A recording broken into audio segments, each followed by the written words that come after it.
Welcome to episode 20. Hey, this is John Lee Dumas of EO Fire, and you're listening to Who Did That Voice, where we take an in-depth look at voiceovers.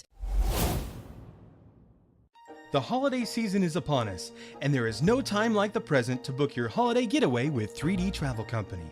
Whether you want to set sail on the high seas or visit exotic and foreign locales, maybe your dream is to see a magical mouse, or maybe you long for a getaway that will universally appeal to all. For a limited time, my listeners receive a Disney gift card with qualifying Disney vacation purchases booked and traveled by the end of 2016. For more information on booking any of these trips, go to 3dtravelcompany.com and tell them Trenton sent you. Welcome to Who Did That Voice, the show where we take an in-depth look at voiceover. And now, here's your host, Trenton Larkin. Hey everyone, and welcome back to the show. This week's special guest is Cliff Zellman. Cliff is an Emmy Award-winning professional audio engineer with 35 plus years experience. He is also a voice actor, copywriter, creative director, voiceover coach, and more. Now sit back, relax, and enjoy the show. Hello everyone, and welcome to another episode of Who Did That Voice? Today on the show we have a very legendary guest, Cliff Zellman. Cliff, thanks so much for joining us today. Trenton, thank you so much for having me. I really appreciate it and been looking forward to it. Well, it's an absolute pleasure to have you on the show. My whole voiceover world kind of got started with my dad and just, some different influences in my life from Marvin the Martian and other animations. But you were really my introduction into the voiceover world when I attended your workshop, the Dallas Voice Acting Meetup. And we met with Katie Lee, who was there guest directing the Mr. Min scripts, and that was a blast. And so you were really my first introduction into the world of VO, along with Katie Lee. And so I want to thank you for that and for being an inspiration for me to have this show as well, Cliff. Thank you. My pleasure. I don't know if I should send you a thank you note or an I'm sorry about that. It's, as you've progressed, it's a lot of work, you really realize just how much is involved. Katie was a terrific guest. Apparently she would come and watch our band play maybe once or twice in high school. And I went to Van Nuys High School and she went to Birmingham, and the drummer in our band was from Birmingham. Katie was actually my very first guest on the show, so it's been very humbling to have you guys on the show because, we've come full circle all these years later, and it's just been a real exciting time for me to have you guys on the show to get to speak with you and share your stories with the world. It's a pleasure to be here, Trenton. Thank you again. I believe you were in about the 5th grade, and you found a guitar in a garbage can, I believe, and it kind of was your inspiration that led you to eventually having that garage band that you'd mentioned. Thursday was trash day. And when you walk home from school, and, like all your parents tell you, I walked 20 miles uphill both ways to school when I was a kid. I really looked forward to Thursday. That was the day that I could go through all the trash cans, find all kinds of great things. And one of the things that I found was a guitar. The headstock was sticking out of the trash can. And as I got closer and closer, I was, oh my gosh, pulled it out. The whole back was smashed in. But that did not stop me. I brought it home. I poured about maybe 1.5 gallons of Elmer's white glue all over it and wrapped it up with duct tape. Thought I'd give it a really good chance to dry, so I let it sit there for about 15-20 minutes while I got on my Stingray and drove down to Baxter Northrop Music, which I think was on the corner of Van Nuys Boulevard and Ventura. And I bought a set of guitar strings from my paper route money, went back, put on the strings, tried to tune it, worked great for about maybe 5 minutes, and the entire guitar imploded. Oh, no. Well, one of the problems was I let it sit for 15 minutes. I probably should have let it sit for about 3 days. And I bought steel strings, and this was a nylon string guitar. That poor guitar didn't stand a chance, but my dad is a piano player, and still playing, 87 years old, still great. Every now and then I'll post a Jerry Plays the 40s on Facebook, and he saw me, the disappointment when I'm holding basically kindling. And within the next 2 days, I think we went over to Fedco, and I bought my first real guitar, started taking lessons, Absolutely loved it. Had a great guitar teacher named Ed, who was probably, he seemed like he was 80 years old, but he was probably in his mid 40s. And he was a great studio jazz guitar player. So, after he taught me all the basics and pretty much how to, get an idea on reading chord charts, I left and started on my own and never put it down. And been playing now going on, gosh, I don't know, over 50 years. Wow. I should be much better. I don't think I've learned anything new since Ramblin' Man. I play about a half hour a day, sit and watch a baseball game, and don't plug in the guitar, just sit there and play it. And it's wonderful. I've got a nice collection going, and I should play more. Absolutely, Cliff. Well, I know some of the groups that you kind of were mimicking were groups like the Monkees and the Beach Boys and other popular groups from that era. I guess those were the only groups I really knew, in Yeah. fifth grade, sixth grade, you have a pretty limited choice. We did have KHJ Boss Radio that I used to listen to. Instead of downloading music, we would sit there with the little Panasonic recorder and hold it up in front of the radio, and that was my mixtape. Well, tell us, how did you end up getting your independent record deal, and what was the whole deal with firing the engineer and taking over? As the years progressed, we got better and better, and we started to do a little more esoteric, kind of moved away from the Monkees and got more into bands like Genesis and Yes and Gentle Giant, stuff like that. And we got the ear of supposedly, I never really knew, but this was the kid of one of the dads that owned one of the big hotels in Las Vegas. And I think he saw us at a club or something, came up to us and offered us to do an independent record. It was really learned by doing. And about 2 weeks into the record, I was really unhappy with what the engineer was doing. He was making us sound 60s, more pop, didn't really understand the music that we were playing, made some comments about, no one's going to listen to it. Well, talk about keeping a positive vibe during a session. So we fired him. I kind of fired him, and I ended up taking over. Now, I had a lot of experience plugging in guitar stomp boxes, so, hey, I have an idea of signal flow.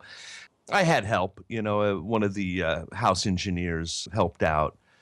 But doing that and spending a month in the studio at such an early age, maybe 17 years old, was magical.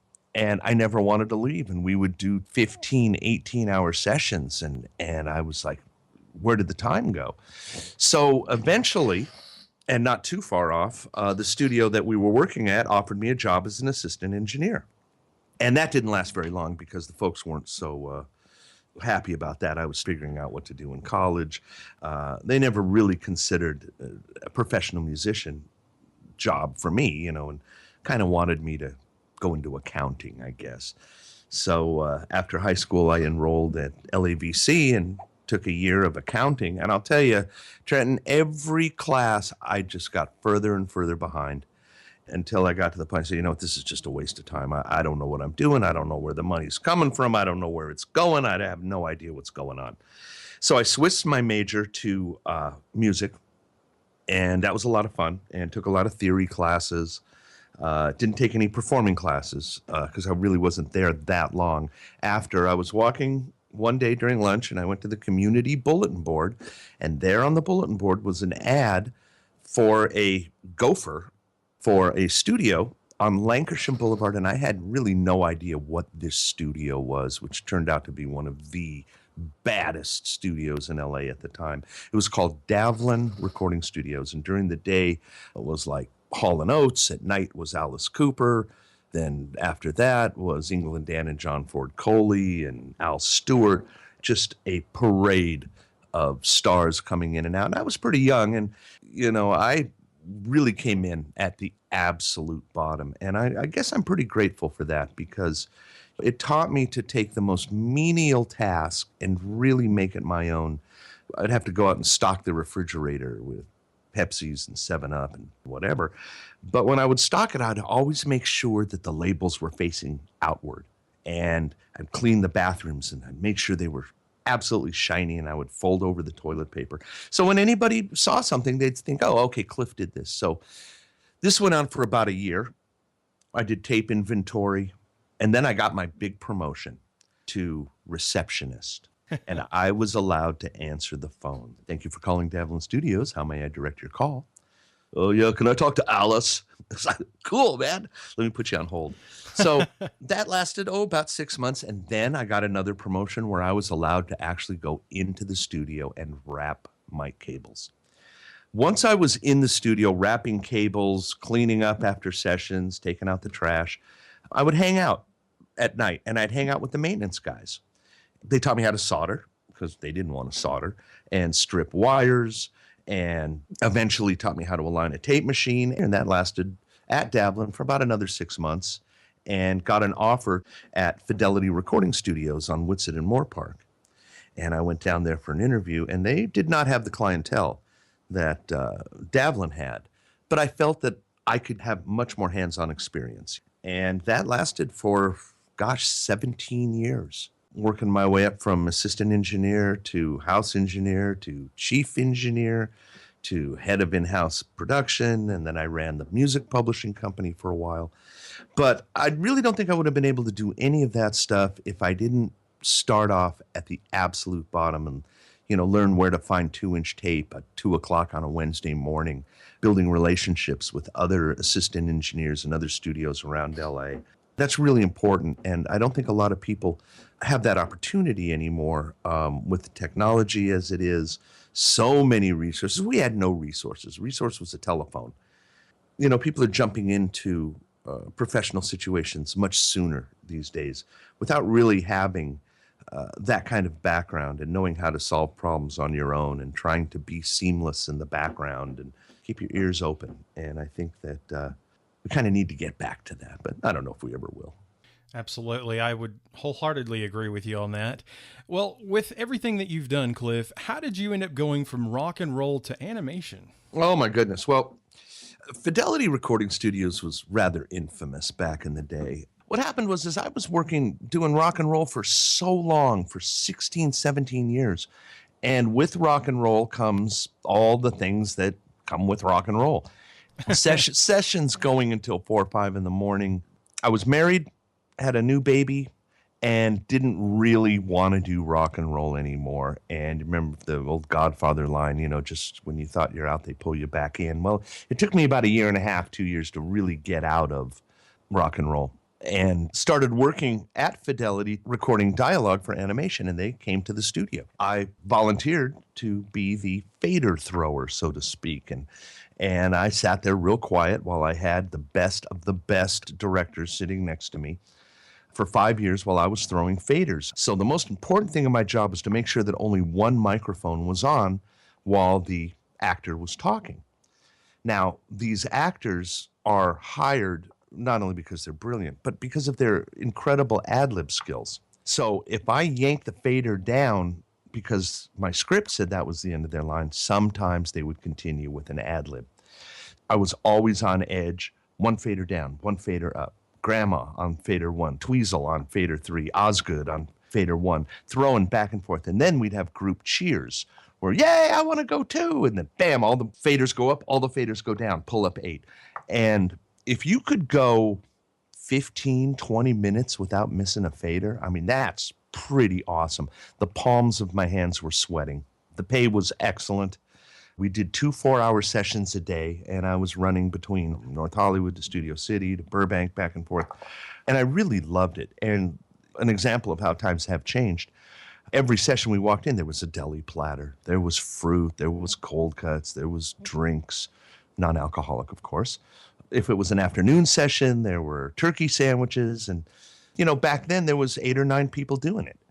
We basically traveled around. Now, there's thousands and thousands and thousands of wonderful voice talents working under all different kinds of situations.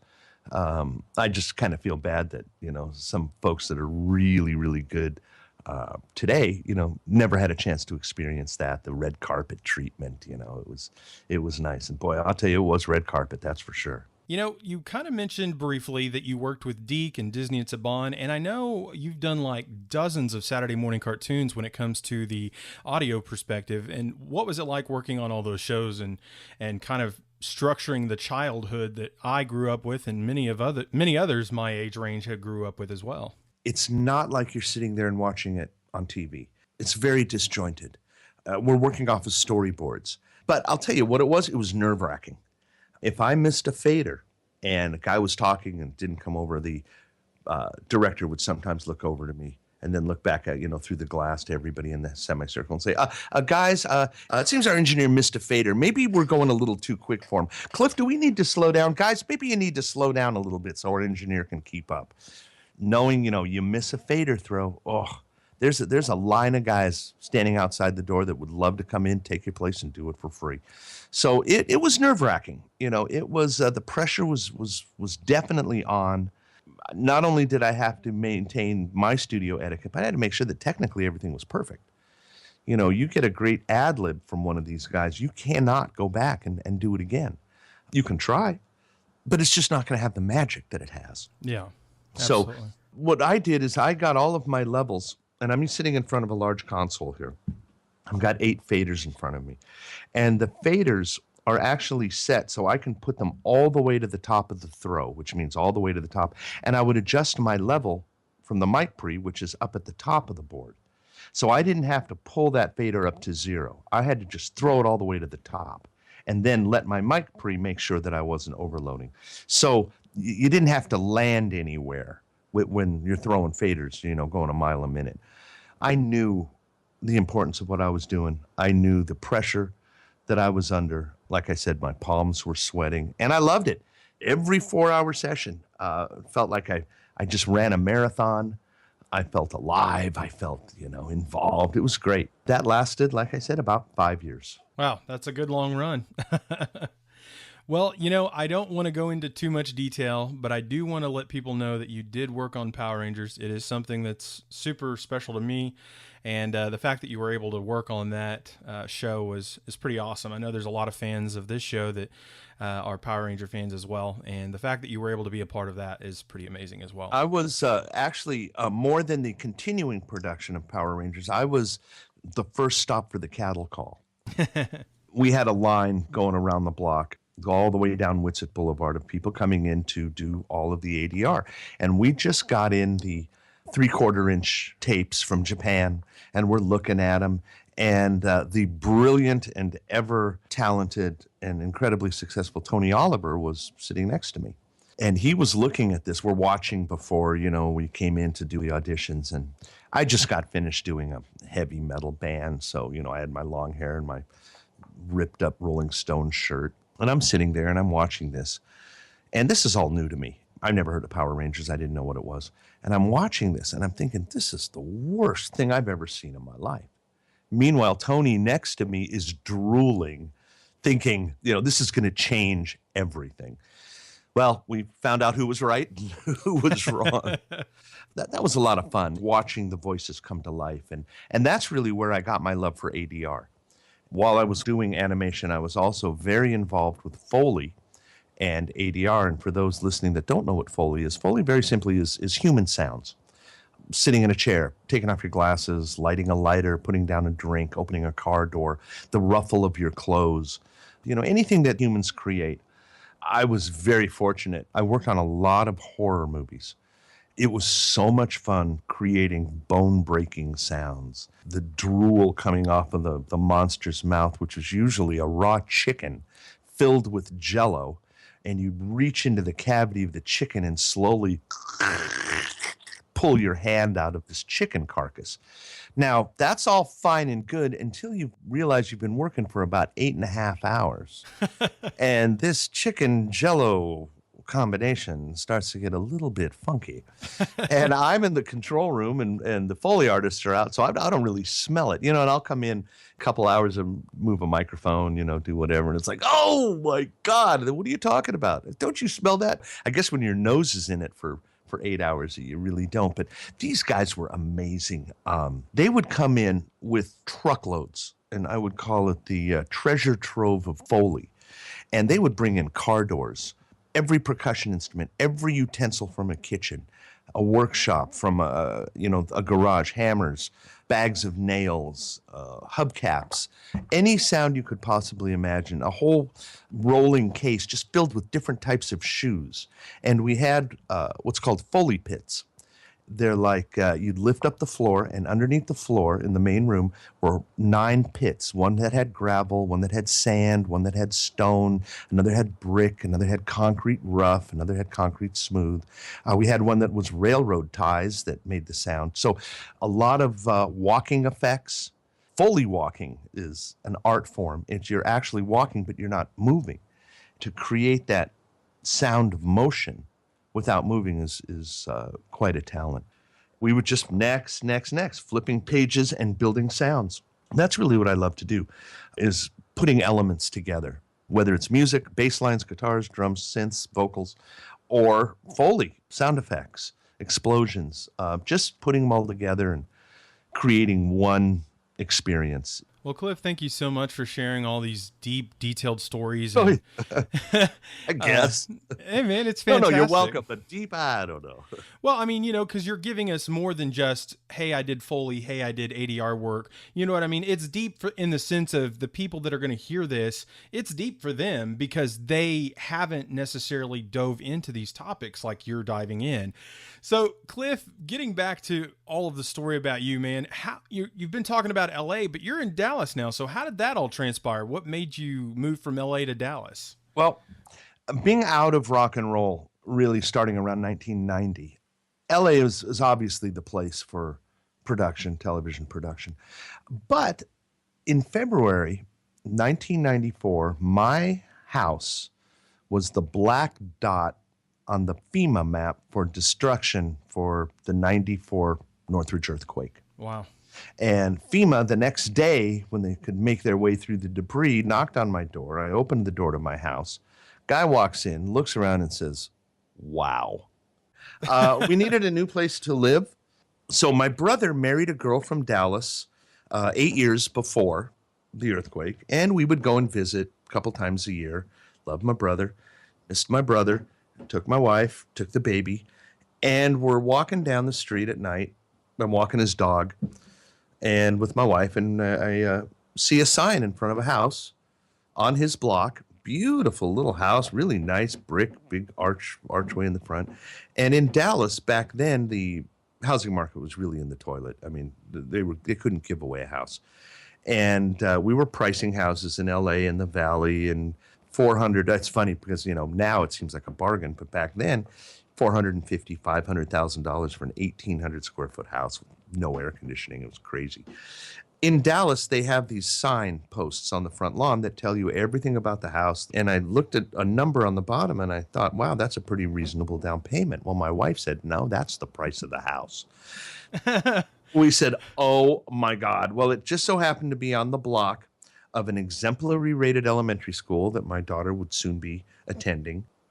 Got real excited, went back to LA. I booked another trip to Dallas about 2 or 3 months later, little fact finding, visited every studio, brought in my resume. Every studio I walked into, they said, absolutely, you got a job.